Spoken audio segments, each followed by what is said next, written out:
कर लेते हैं झारखंड की। कल यहां पर यानी कि बुधवार को दूसरे और अंतिम चरण के लिए मतदान होने हैं। एक और चुनाव आयोग की टीम इलेक्शन कराने के लिए मुस्तैदी से तैयार है, तो वहीं दूसरी ओर बीजेपी और कांग्रेस के बीच बयानबाजियों का दौर शुरू है। झारखंड के दूसरे चरण की किस तरह की तस्वीर है, ये आपको रिपोर्ट में दिखाते हैं।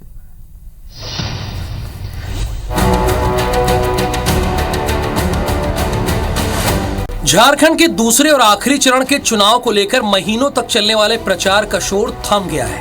अब चुनाव आयोग की टीमें मतदान कराने के लिए रवाना हो चुकी हैं। झारखंड के 12 जिलों की 38 सीटों पर 528 प्रत्याशियों की किस्मत को जनता तय करने वाली है। इन कैंडिडेट्स में 472 पुरुष और 55 महिलाओं के अलावा एक थर्ड जेंडर मैदान में है। एनडीए और इंडिया के अलावा 257 निर्दलीय उम्मीदवार भी चुनाव में अपनी किस्मत आजमा रहे हैं। दूसरे चरण में 17 सीट पर बीजेपी और जेएमएम के बीच सीधी टक्कर है, तो वहीं 11 सीट पर कांग्रेस और बीजेपी आमने सामने है।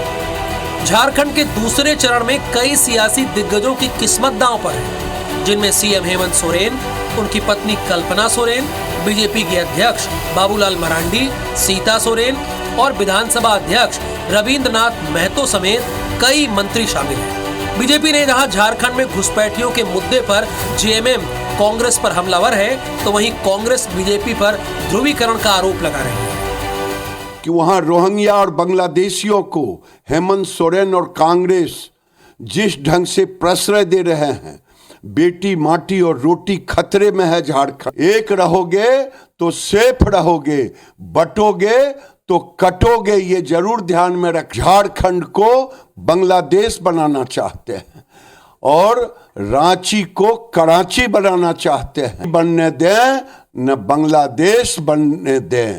तो कांग्रेस बार बार चाहती है कि इश्यू बेस्ड कैंपेन हो।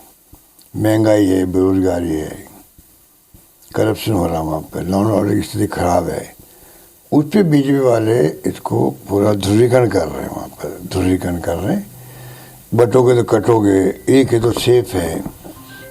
तो ये जो उनका जो अप्रोच है ना, वो बहुत खतरनाक अप्रोच है। चुनाव जो है वो चाहते हैं कि इशू बेस्ड नहीं होकर के धार्मिक रूप से ध्रुवीकरण हो।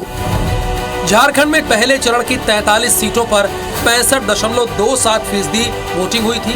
अब बुधवार को होने वाले मतदान में जनता एनडीए या इंडिया किसके पक्ष में फैसला सुनाती है, ये ईवीएम में कैद हो जाएगा और 23 नवंबर को नतीजे आने के साथ ये साफ हो जाएगा कि जनता ने झारखंड की कुर्सी किसे सौंपी है। Bureau report IBC 24।